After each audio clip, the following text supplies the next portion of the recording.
In this video I'm going to be covering the high charity skip, since as far as I know there aren't any comprehensive videos on it yet.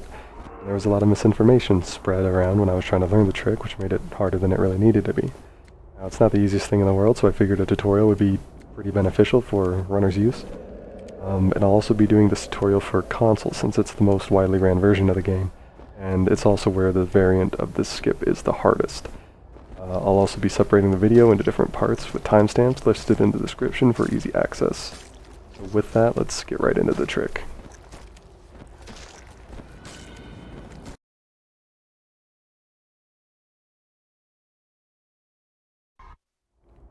So the first part of this trick involves bringing the flood to the edge and breaking his AI so that you can actually use him to fly.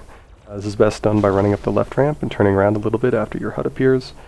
This will have two human flood chase you over to the edge, and it's important not to shoot here because it can actually alert more flood than you'd like, and that makes it harder to set up the trick. And once you get to about where I'm going to be setting up, you'll want to kill one of the floods so that the other one drops his gun, and this makes that last flood easier to control and much easier not to die for you if you're playing on something like Legendary. Now sometimes the flood will actually jump over the crates or melee through them on his way to you. But either way, you want to avoid the melees and kite him into doing more until he's far enough off the edge where his AI will just stop working. Jumping over him is the easiest way to stop him from doing these melees, but be careful to stay pretty far away so that he doesn't punch his way back onto the map. Once he's over here and not moving, you want to push him to the edge. Now, there's a lot of locations that will actually work, but it's pretty much up to preference. I'll show you my favorite here, and you can also change the flood's rotation if you'd like by walking around him before actually pushing him. Now you want the flood pretty far off the map or else he's not going to actually get on your head when you try to fly, but you don't want him so far off the map that he ends up falling off the map with you immediately. And a good visual cue for this that I use is one of his feet is just partially in the ground, and that is generally a good position that'll work out. That's really all there is to setting it up, and for the sake of your own sanity, I'm going to show you how to get a checkpoint here to actually practice from, and really you just need to clear out all these enemies here, and then walk through the first door, and then end up running back to the edge. But after you've done the whole running back, you need to be sure you're either jumping or meleeing the whole time, so the checkpoint gets delayed long enough for you to get into, close enough to the flood, so you don't have to waste time running back to him each time.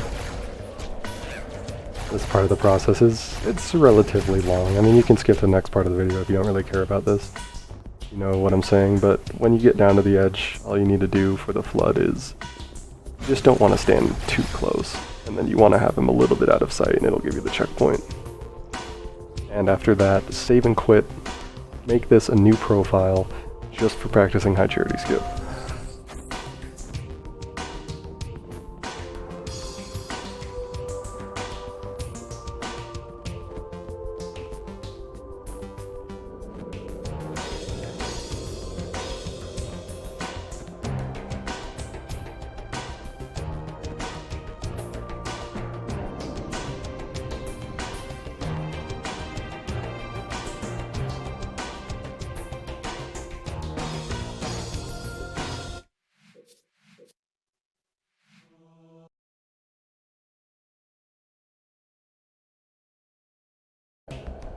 So physically getting the flood on your head is probably the hardest part of the trick, and the reason for that is when you're in the air you don't have much directional control, so you want the flood to both get on your head and have a good angle. And if you don't get a good angle, you're not going to be traveling towards the trigger over there, it's going to send you straight into the wall and then bad things are going to happen. So the easiest way I've found to do this on console is to walk past the flood, which will turn him around, press BY twice as you're under him, in order to get yourself, kind of centered, and then spam BY until he's on your head.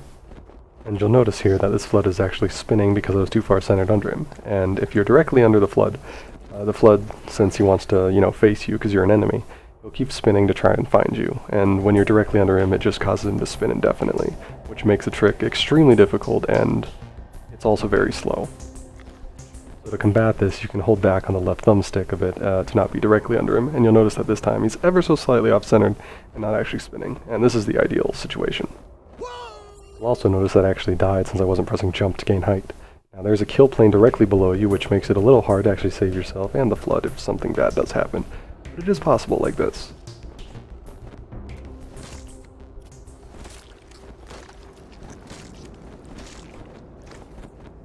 So the way I do things is a little fast, but there's an easier way of practicing it.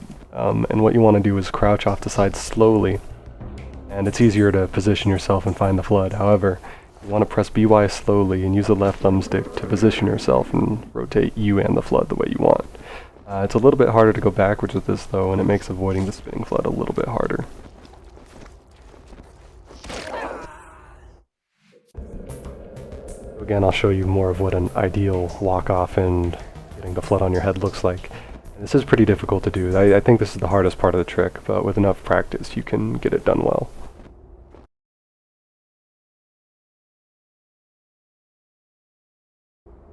So now that the flood is actually on your head, how do you start flying? The answer is the same as what you've been doing, pressing BY, but now you're just throwing the A button or the jump button into the mix. Now it's a fairly easy motion. Of what I do is rolling the thumb across A to B to Y, but for the most part it's just pressing all these three buttons at once.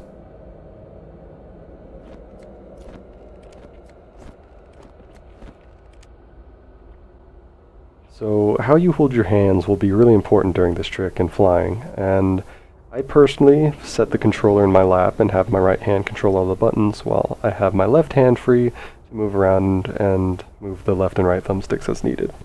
Now the right thumbstick is not really too important in this trick, however if you wanted you could just hold the controller normally.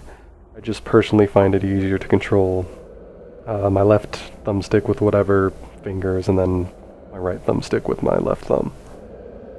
So once the flood is on your head and you're falling a bit, you can just start pressing this BYA combo and carry out your business flying across the map. Now you can press this combo as fast as you want, but remember the more that you press it, the more height you're going to have and the further you're going to need to drop. So less pressing is faster, but if you press too slow, the flood will end up detaching from your head. A pretty good rhythm is what I'm doing here by pressing the combo about every time the weapon switch animation finishes.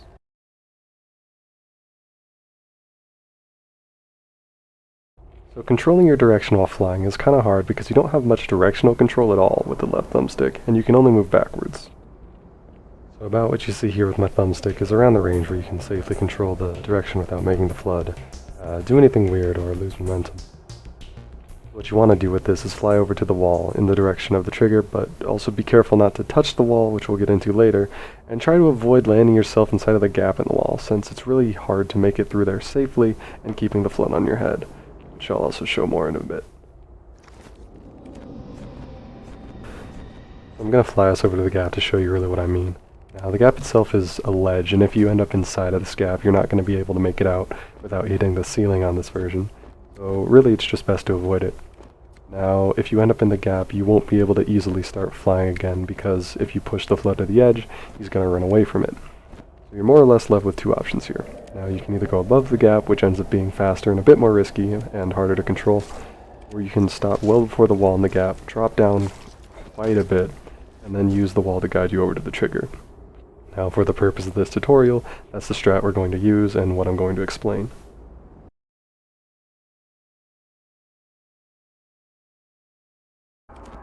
Dropping itself is fairly easy to do when you're flying. All you need to do is let go of the left thumbstick and start pressing BY very quickly.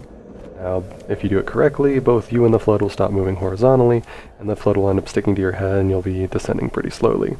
From here, let go of BY and then press it again when you're further down from the flood to save yourself from the fall timer. Now you're going to do this repeatedly until you lose enough height. There can be some complications with this though, and I'll show you these. But for now, what you want to remember when you're dropping is that you need to keep the flood centered. So use your left thumbstick to either move forward or back to keep him centered on your head. If he gets too far off centered, you're going to have a lot of problems. He's going to start falling off. When I show you how to catch him if he's like off center a bit, there is one way to fix it. A lot of it is just holding forward, but we'll get to that. The one problem you may encounter is the flood being off center when you catch him. And in this situation, you want to hold forward to try to drop and get yourself under him using BY. Now if you're too late with the BY presses though, you're going to get further and further off center until you end up next to him and you fall to your death. So it's important to be kind of quick with it, but it is hard to do, and I recommend practicing a lot when it happens. Now the other problem that you'll probably encounter more often is the flood flying off your head as you're trying to catch him. This happens in the cases where the flood is too far off center from your head and he ends up getting too much speed. Now not all of these situations are savable, but some of them are, and the way to do this is you have a short window, but you need to start holding back on the left thumbstick and try to position yourself under the flood by starting your BY presses and attempt to get him centered, and start your drops. Now, often you'll catch him off center, and you'll need to use the previous method I just explained in order to recenter him on your head during the dropping.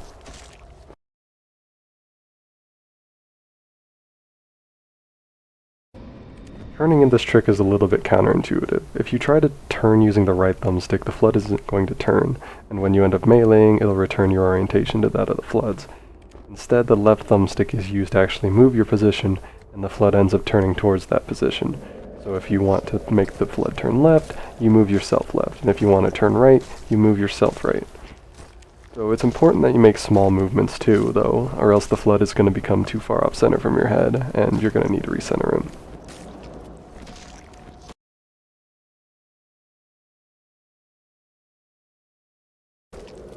Recatching the flood to continue flying is a little bit harder than it may seem. Specifically, you risk off-centering the flood when returning to pressing jump, and you also risk being too far under him so that he starts spinning again.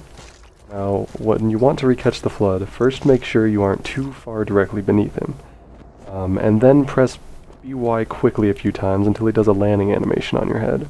Once he's done that, you can continue your BY presses and fly towards the trigger.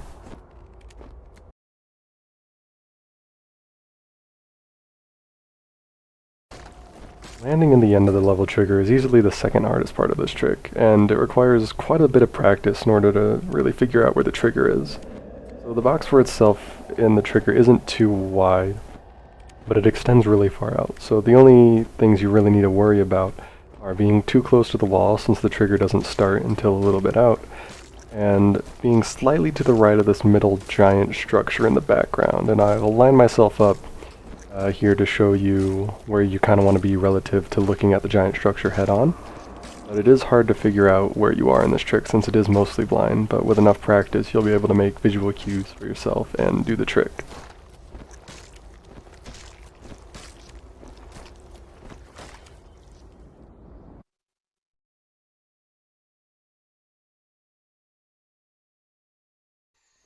So that's pretty much it as far as the tutorial is concerned. This trick is not easy. Again, it requires a lot of practice to actually get done well. But to finish off this video, here's an example of a run from start to finish where most things go wrong. I don't see a real reason to show a perfect run, since you can find that anywhere. But it does show that even if things go poorly, you can still save it and get to the end in pretty much every situation if you play well. This also gives a good idea of what path most runners take. It's flying close to the wall, dropping, and then using the wall to turn and see where you are, and then flying over to the end. But if you want to see different paths, I recommend looking at what other runners do and choosing what you like best. So that's it for this video. It's going to play out to the end, but if there are any questions, I'm going to try my best to answer them. Please leave them in the comments down below, and I will do my best to, make sure that more people can do this trick, because it is cool, it is fast, and it's crazy.